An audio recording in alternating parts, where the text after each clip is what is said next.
APJ சார்ட்ட.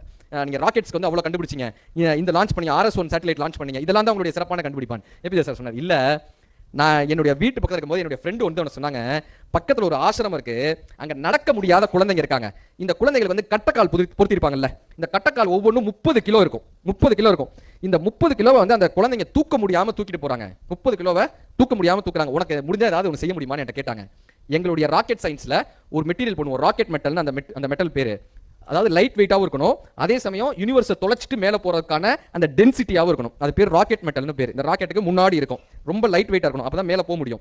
அதே சமயம் அந்த பூமியினுடைய பிரபஞ்சத்தை தொலைச்சிட்டு போறதுக்கான டென்சிட்டி இருக்கணும்.